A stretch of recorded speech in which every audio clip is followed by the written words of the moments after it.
آج روزی کیلف ایک کامیاب کاروباری شخصیت اور کاروباری مشیر یا کنسلٹنٹ ہیں، لیکن 1980 کی دہائی کے وسط میں جب وہ اپنے آبائی ملک لبنان سے اپنے خاندان کے ساتھ ترک وطن کر کے امریکہ آئی تھیں تو زندگی کی شروعات آسان نہ تھی۔ میری والدہ نے جب خط کھولا تو اس میں لکھا تھا مبارک ہو، آپ نے امریکہ کے گرین کارڈ کی لاٹری جیت لی ہے، اور اس لمحے نے ہماری پوری زندگی واقعی بدل دی۔ ہم 4 بہن بھائی ہیں، ہم سب کالج گئے، میرا ایک بھائی وکیل ہے اور ڈونا نے ہارورڈ بزنس اسکول سے تعلیم حاصل کی۔ لیکن امریکہ میں ان کی زندگی کا آغاز ایک چھوٹے سے اپارٹمنٹ سے ہوا تھا۔ بچے زمین پر گدے بچھا کر سوتے تھے۔ روزی کیلف کا کہنا ہے کہ ان مشکل سالوں میں ان کا خاندان ایک دوسرے کے اور قریب آ گیا۔ یہ ایک تارکین وطن کی زندگی تھی۔ میرے والد نے 2 نوکریاں کی، میری والدہ بھی 2 نوکریاں کرتی تھی۔ جیسے ہی میرے بہن بھائی کام کرنے کے قابل ہوئے، انہوں نے نوکری کرنا شروع کر دی، ایسے محنت کش جو واقعی اپنے لیے کچھ کرنا چاہتے تھے۔ کیلف کے والد ایک فنکار ہیں۔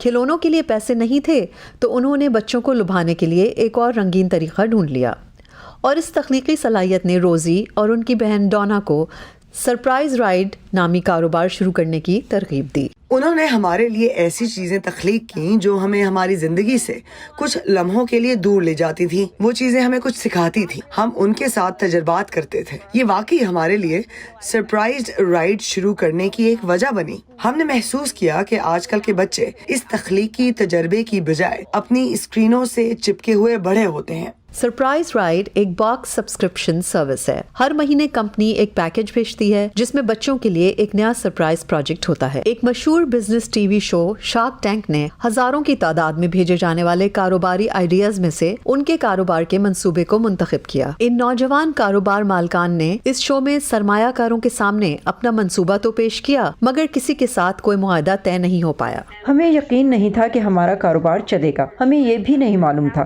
کہ آیا ہمارے پاس ضرورت کے مطابق سرمایہ ہے۔ ہمارے پاس صحیح مشورہ دینے والے بھی نہیں تھے، اور یہ وہ چونکا دینے والا لمحہ تھا کہ کہیں ہم نے سودا نہ کر کے اپنی زندگی کی سب سے بڑی غلطی تو نہیں کر دی۔ لیکن پھر ہم اپنے دفتر واپس گئے اور ہمیشہ کی طرح کام کرنا شروع کر دیا۔ لیکن ٹی وی شو میں آنے کی وجہ سے ان کی فروخت آسمان پر پہنچ گئی۔ ان بہنوں نے صرف ایک ویکینڈ پر 5 لاکھ سے زیادہ مالیت کے ڈبے بیچے۔ اس کے بعد انہوں نے ایک اور سرمایہ کار کے ساتھ کام کرنا شروع کیا اور ریٹیل کے کام کا آغاز کیا۔ سن 2021 میں انہوں نے اپنی کمپنی بیچنے کا فیصلہ کیا تاکہ کچھ نیا کر سکیں۔ اس کمپنی کو کروڑوں کی فروخت اور ہزاروں گاہکوں تک پہنچانے کے بعد ہم نے اسے بیچ دیا۔ ہم خواتین آجروں اور تارکین وطن کو اپنے تجربے میں شامل کرنے کی ذمہ داری محسوس کرتے ہیں، کیونکہ میرے خیال میں انہیں کافی حد تک نہیں معلوم کہ سرمایہ حاصل کرنے کے لیے کیا چاہیے اور کاروبار کو کیسے بڑھانا ہے۔